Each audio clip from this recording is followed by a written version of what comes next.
चलिए शुरुआत करते हैं और आपको बताते हैं कि क्या कुछ कश्मीर में ऐसा होने जा रहा है जिससे निपटने के लिए भारत के सबसे बेहतरीन कमांडोज में से एक मार्कोस और एनएसजी कमांडोज को यहां पर अपॉइंट किया जा रहा है, यहां पर कुछ कार्य के लिए भेजा जा रहा है। आज के सेशन में चर्चा करेंगे आपको, लेकिन उससे पहले कुछ बातें याद दिला दें। आपको याद होना चाहिए कुछ समय पूर्व हमने आपको बताया था कि भारत को लेकर जो पाकिस्तान का डर था वो सही निकला। किस विषय पर?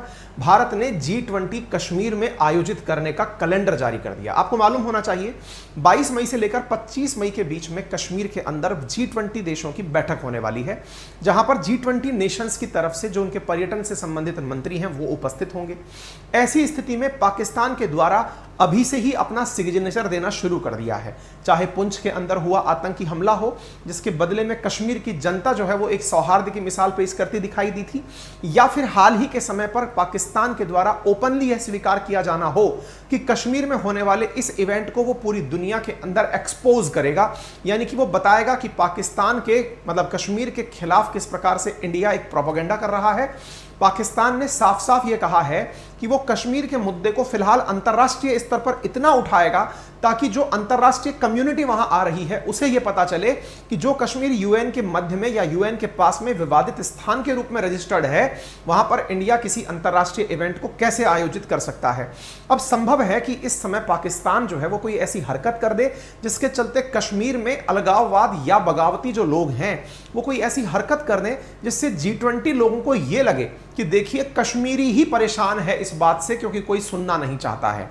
ऐसी स्थिति में पाकिस्तान उन्हें बरगलाने की कोशिश कर रहा है। हाल ही में कश्मीर के अंदर रह रहे हुर्रियत के नेताओं के द्वारा पाकिस्तान के राष्ट्रपति अलवी जो है उसको लेटर भेजकर कहा गया है कि आप कुछ कहते क्यों नहीं। तो ऐसी स्थिति में शहबाज शरीफ ने आश्वासन देते हुए कहा है कि आप चिंता मत करिए, हम अंतर्राष्ट्रीय मंच पर इस विषय को कि इंडिया किस प्रकार से कश्मीर को अंतर्राष्ट्रीय देशों को इकट्ठा करने के मंच के रूप में एकत्रित कर रहा है, जो कि पूरी तरह गलत है, और हम पूरी तरह इसको प्रोपोगेट करेंगे। अब इस स्थिति में दो स्थितियां बनकर आती हैं कि एक, इंडिया के केस में पाकिस्तान संभव है चालाकी क्या चल सकता है कि वो दुनिया के सामने दिखाने के लिए अंतर्राष्ट्रीय स्तर पर खूब सारा विरोध दर्ज करा सकता है कि देखिए ये क्या गलत कर रहे हैं, करना नहीं चाहिए। दो चार देशों को भड़का भी सकता है, संभव है चीन को भड़का दे कि देखो आपको नहीं जाना चाहिए यहां पर, सऊदी को भड़का दे कि देखो आपको नहीं जाना चाहिए यहां पर G20 के मेंबर्स की बैठक में। एनीवे, दूसरी जो बात यहां पर इंपॉर्टेंट है वो क्या है, वो कश्मीर में रह रहे जो लोग हैं, जो नासमझ लोग हैं, जो बरगलाने में तुरंत चले आते हैं,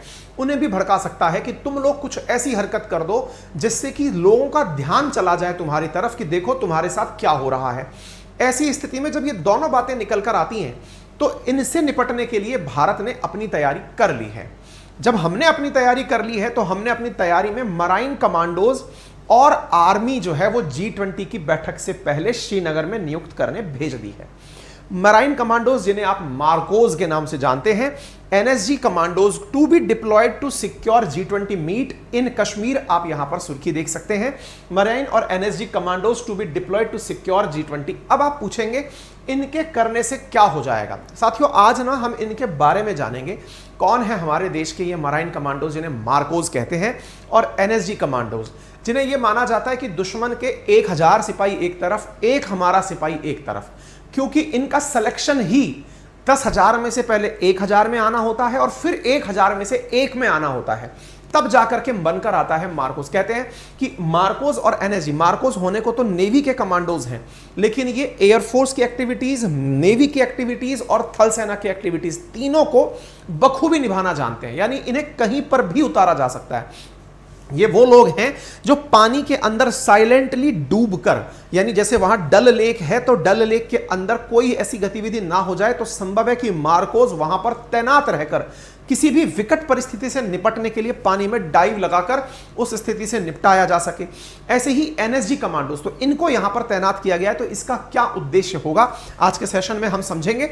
आज के सेशन में हम चर्चा करते हैं और बताते हैं कि marine and NSG commandos will be deployed to secure the venue the G20 working group meeting scheduled to be held in Kashmir later this month. 22 से 25 मई के बीच में जो होने वाली बैठक है उसको कंप्लीट करने के लिए इन कमांडोज को भेजा जा रहा है। तो जैसा आप सभी जानते हैं भारत के अंदर अगर हम यूनियन टेरिटरीज 370 हटाने की अगर बाद में बात करें तो हमारे देश में जम्मू कश्मीर और लद्दाख नाम से 2 यूटी नए बन के आए थे।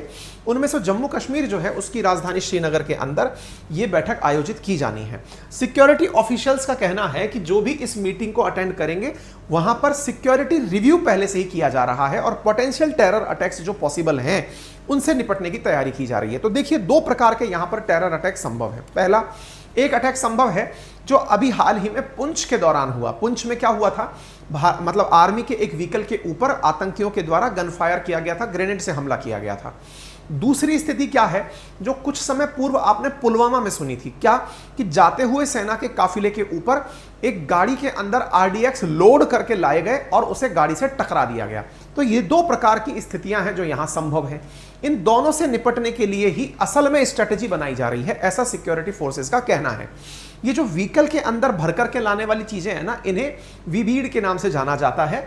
आप इधर देख सकते हैं, vehicle born improvised explosive devices, यानी कि व्हीकल्स में एक्सप्लोजिव भरकर के लाना और उन्हें किसी भी जगह टकरा देना। कुछ इस तरह की जो घटनाएं हैं उनसे निपटने के लिए यहां पर कोशिशें की जाएंगी। यानी कि ऑलरेडी पता है कि जो पुलवामा में हुआ था वैसा दोबारा ना हो जाए।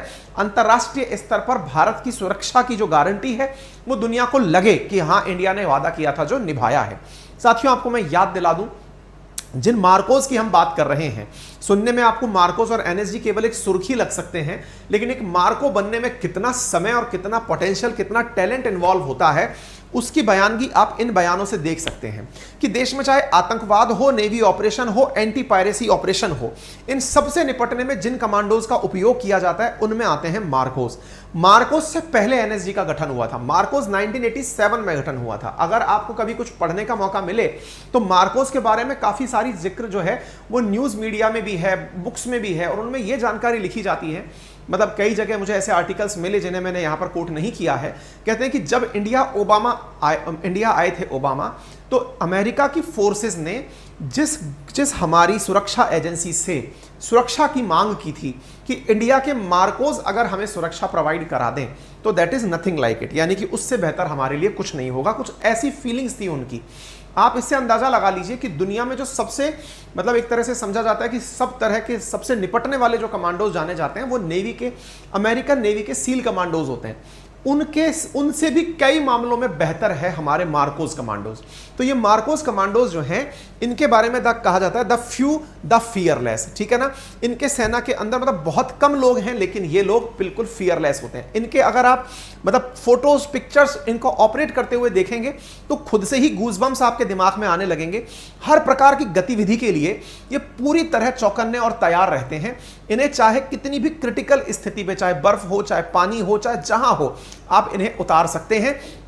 The few is the fearless, ये इनका मोटिव वाक्य है, और इन्हें कश्मीर में तैनात किया जा रहा है। और कश्मीर में तैनात करने की खास वजह है ताकि आतंकियों में पहले ही यह डर बिठा दिया जाए कि यदि ये आ गए तो तुम्हें कोई बचा नहीं पाएगा। तो ऐसी स्थिति में इनकी जो गतिविधियां हैं या इनके जो आतंकियों का जो प्रयास है भारत को मतलब अंतरराष्ट्रीय स्तर पर नुकसान पहुंचाने का, उसे चेज करने के लिए मार्कोस की नियुक्ति यहां पर की जाएगी। मैं मार्कोस के बारे में थोड़ी आपको जानकारी और दे दूं। जानकारी यह है कि इन्हें कमांडो ट्रेनिंग दी जाती है और इनकी ट्रेनिंग में कुछ चीजें ऐसी हैं जो कि जानने में भी बड़े ही मतलब सोचने में ही टेंशन क्रिएट कर देती है। जैसे इनकी ट्रेनिंग के अंदर एक पार्ट होता है हालो और हाहो। ये हालो और हाहो नाम की जो ट्रेनिंग है, इसमें हालो के अंदर जवान को 11 किलोमीटर की ऊंचाई से जमीन पर कूदना पड़ता है, जबकि जो हाहो है इसमें 8 किलोमीटर की ऊंचाई से जवान को कूदना पड़ता है और 8 सेकंड के अंदर अपने पैराशूट को खोलना होता है। यानी मार्कोस कमांडोज की ट्रेनिंग का हिस्सा है। जिस चीज को करने के लिए, स्काई डाइविंग करने के लिए लोग विदेश जाकर पैसे खर्च करके आते हैं, वो काम इन्हें रेगुलर रूटीन में इतनी ऊंचाई से करना होता है कि वहां पर जाता हुआ प्लेन और फ्लाइट भी दिखाई ना दे। इतनी ऊंचाई से स्काई डाइविंग वगैरह नहीं कराई जाती हैं जितनी ऊंचाई से इन लोगों को ड्रॉप कराया जाता है। 11 किलोमीटर ऊंचाई, आपको ऊपर दिखाई नहीं देगा कि ऊपर प्लेन है भी या नहीं है। और आप सोचिए उस जगह से कमांडो को कुदा दिया जाता है, आपको अंदाजा भी नहीं होगा कि ऊपर से आपके लिए काल बनकर कौन आ रहा है। यह है मार्कोस कमांडो। साथ में इनकी ट्रेनिंग के अंदर इनको अपने कंधे पर 25 किलो का भार लेकर और कीचड़ में अपनी कमर तक अपने आप को दबाकर 800 मीटर की दौड़ लगानी पड़ती है। आप इससे अंदाजा लगाइए, 25 किलो वेट आपके कंधे पर, कीचड़ के अंदर आप कमर तक धसे हुए हैं, आपको चलना इतना मुश्किल है कि आप प्रॉपर निकल जाएं, वो अपने आप में एक चुनौती है। उस बीच में आपको कंधे पर वजन लेकर 800 मीटर की दौड़ लगानी है। ये इनके ट्रेनिंग के कुछ ऐसे हिस्से हैं या किस्से हैं जिन्हें सुनकर ही आपको गूज़बम्स आने चाहिए। ये इनका जो एम्बलम है या फिर जो इनका पहचान से चिन्ह है, आप उसे यहां देख सकते हैं। इससे आपको अंदाजा लग जाएगा कि ये किस किस प्रकार से हर चीज के लिए, चाहे फिर वो नेवी हो, चाहे फिर वो एयरफोर्स हो, चाहे वो थल सेना हो, सबके लिए सज्ज हैं। ठीक है ना। तो ये मार्कोस की आपने कहानी और पिक्चर सुनी। इसके साथ साथ अब दूसरे जो कमांडो यहां भेजे जा रहे हैं वो हैं हमारे एनएसजी कमांडोज। साथियों, एनएसजी कमांडोज को आपने अक्सर कुछ इस प्रकार से देखा होगा जिन्हें देखकर फीलिंग आती है कि यार ये तो ब्लैक कैट कमांडो है ना। तो एनएसजी के जो हमारे कमांडोज होते हैं, जिन्हें आप सिर से लेकर पांव तक बिल्कुल काले कपड़ों में ढके हुए देखते हैं, इसके पीछे का बड़ा कारण होता है ये अपनी पहचान जाहिर नहीं करना चाहते। पहचान जाहिर नहीं करना चाहते, उसके पीछे का कारण क्या है? ताकि दुश्मन को झुटलाया जा सके। असल वाइज में क्या होता है कि ये लोग बहुत कम होते हैं, कम है तो संभव है कि कोई इनके साथ में कभी किसी इस तरह की घटना को अंजाम ना दे दे जिसके लिए हमें बहुत बड़ी कीमत चुकानी पड़े। तो अपनी पहचान को गुप्त रखते हुए ये काम करते हैं। और एनएसजी, जिसे नेशनल सिक्योरिटी गार्ड कहते हैं, इसमें नियुक्ति लेना अपने आप में बहुत टफ है। जैसे कि नेवी के अंदर से हमारे मार्कोस बन के आते हैं, ऐसे एनएसजी जिसका गठन 1984 में आतंकवाद से निपटने के लिए किया गया था, कहते हैं कि इसमें एंट्री लेने के लिए कोई डायरेक्ट भर्ती नहीं है। इसमें एंट्री लेने का जो तरीका है वो कम से कम आपको 10 सेना के अंदर 10 साल का अनुभव होना चाहिए। नंबर एक, जो इंटरनेट पर, सोशल मीडिया पर प्राप्त जानकारी है वही मैं आपसे साझा कर रहा हूं। मेरे पास में कोई भी ऑफिशियल डेटा नहीं है। मैं जो न्यूज चैनल्स में, पत्र पत्रिकाओं में लिखा हुआ है वो आपसे साझा कर रहा हूं। उनमें से कहा गया है, पत्र पत्रिकाओं में चर्चा है कि इनके लिए कहा जाता है कि जब इन्हें मतलब एंट्री दी जाती है तो कहा जाता है कि 53% एनएसजी के कमांडो ऐसे हैं जिन्हें इंडियन आर्मी से चूज किया जाता है, और 45% हमारे एनएसजी कमांडोज ऐसे होते हैं जिन्हें सीआरपीएफ, आरपीएफ, आईटीबीएफ, बीएसएफ आदि इनसे चुना जाता है। आप इससे अंदाजा लगा सकते हैं कि इन्हें अर्धसैनिक बल और भारतीय सेना में से चुन करके निकाला जाता है। इनकी खासियत है, इनका मोटिव वाक्य है क्या? नेवर से गिव अप, यानी छोड़ना नहीं है। यानी कि अगर वो कह दिया ना, जब तक मतलब कहते हैं जब तक तोड़ेंगे नहीं तब तक छोड़ेंगे नहीं, ये उस प्रकार के मोटिव वाक्य से प्रेरित रहते हैं। आप इन्हें अक्सर बड़े बड़े जितने हमारे राजनेता हैं या फिर देश में हुए ऐसे आतंकी हमले हैं उनमें आप इन्हें देख सकते हैं। जैसे प्रधानमंत्री के साथ में आपको जो कमांडोज, हालांकि फिलहाल एसपीजी की सुरक्षा दी जाती है, स्पेशल प्रोटेक्शन फोर्स की फोर्स होती है, लेकिन एनएसजी की सुरक्षा भी वहां पर उपलब्ध रहती है। ठीक है ना। इन्हें आप बहुत सारी, जैसे अगर ताज की बात की जाए तो ताज पर जब मुंबई आतंकी हमला हुआ था हमारे देश में, पाकिस्तान द्वारा करवाया गया था, उस समय भी हमारे मार्कोज ने और एनएसजी कमांडोज ने मोर्चा संभाला था और आतंकियों को यहां से मतलब पूरी तरह से जमीन के सुपुर्द कर दिया था। ठीक है ना। तो अब आप इस बात की आवश्यकता समझ लीजिए, क्योंकि ये वो ऑफिशियल कटिंग है जिसमें पाकिस्तान ये कह रहा है कि उसकी फॉरेन मिनिस्ट्री इस पूरी प्रक्रिया को एक्सपोज करने की, लोगों के सामने लाने की कोशिश करेगी कि भारत में G20 कश्मीर में नहीं होना चाहिए। यह पाकिस्तानी अखबार डॉन की खबर है जिसे आप देख सकते हैं। और इसके पीछे का बड़ा वजह क्या है कि यहां के जो राष्ट्रपति हैं, राष्ट्रपति अलवी, उनके पास भारत की तरफ से जो हमारे जो मतलब देश में ही रह करके देश के प्रति अलगाव रखने वाले हुर्रियत के नेता हैं, उनके द्वारा एक पत्र लिखकर कहा गया है, पाकिस्तानी राष्ट्रपति ने ऑल पार्टी हुर्रियत कॉन्फ्रेंस की तरफ से महमूद असफ अहमद सागर के पत्र का आधार मानते हुए कि कश्मीर में ही अलगाववादी नेता, हुर्रियत के नेता जो हैं, उनमें से एक नेता असगर ने, महमूद अहमद सागर ने अपने द्वारा एक पत्र लिखकर पाकिस्तान से मदद मांगी है कि आप लोग इस मसले को उठाइए, देखिए ये लोग ऐसे कर रहे हैं। तो भाई ऐसे कर रहे हैं, ऐसे ही होगा। ठीक है ना। तो G20 के अंदर अगर कश्मीर में होता है तो इससे हुर्रियत के अंदर भी ये डर है कि कहीं ऐसा ना हो जाए कि हमारे बारे में लोगों को पता चल जाए। कैसे पता चल जाए? क्योंकि अंतरराष्ट्रीय स्तर पर पाकिस्तान और कश्मीर के हुर्रियत नेता कश्मीर को इस तरह से प्रोजेक्ट करते हैं कि देखिए यहां पर कितना ज्यादा दमन हो रहा है, देखिए यहां पर कितनी ज्यादा लोगों के साथ में नाइंसाफी की जा रही है।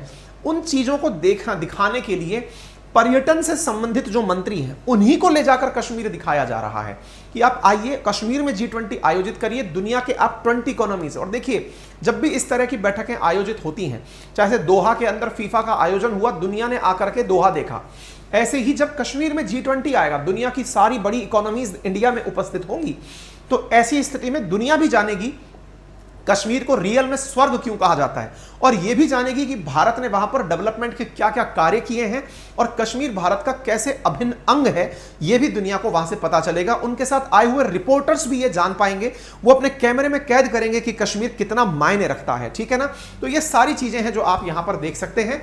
हाल ही में पुलिस ने या फोर्सेस ने अपने द्वारा सुरक्षा को पूरी तरह से करते हुए 14 मैसेजिंग एप्लीकेशंस जो जम्मू कश्मीर में हैं, टेरर ग्रुप से संबंधित हैं, उन्हें बैन किया है, जिनके चलते वो लोग बातचीत तो कर रहे थे लेकिन गुमनामी में कर रहे थे। ये क्रीप वाइपर, एनिग्मा, सेफस्विस ऐसे एप्लीकेशन थे जिनके माध्यम से लोग आपस में इंटरनेट कॉलिंग कर रहे थे बिना अपनी पहचान को उजागर किए। इन एप्लीकेशंस पर हाल ही में बैन लगाया गया है और ताजा अपडेट 3 मई का यह है कि 2 टेररिस्ट जो हैं वो एनकाउंटर के अंदर सिक्योरिटी फोर्सेस द्वारा जम्मू कश्मीर के कुपवाड़ा में मारे गए हैं। तो इस प्रकार से वो लोग भी, यानी हुर्रियत और पाकिस्तान भी कोशिश तो ये करेगी कि कैसे कश्मीर को लोगों के सामने एक प्रोजेक्ट किया जाए कि देखिए यहां कितनी अशांति है, और भारत की पूरी कोशिश ये रहेगी अंतरराष्ट्रीय मंच पर यह दिखाने के लिए कि कश्मीर कैसे भारत का अभिन्न अंग है। ये दोनों ही चीजें होंगी।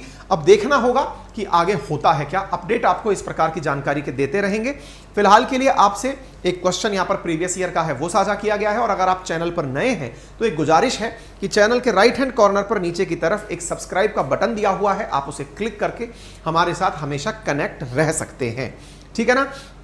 इंपॉर्टेंट अनाउंसमेंट में सुन लीजिए साथियों, हमारी अपनी एप्लीकेशन अपनी पाठशाला, जिसका लिंक हमने कमेंट बॉक्स पर पिन किया हुआ है, उस पर फिलहाल आपके लिए लास्ट 1 महीने का करंट अफेयर्स ई बुक के फॉर्मेट में उपलब्ध करा दिया गया है।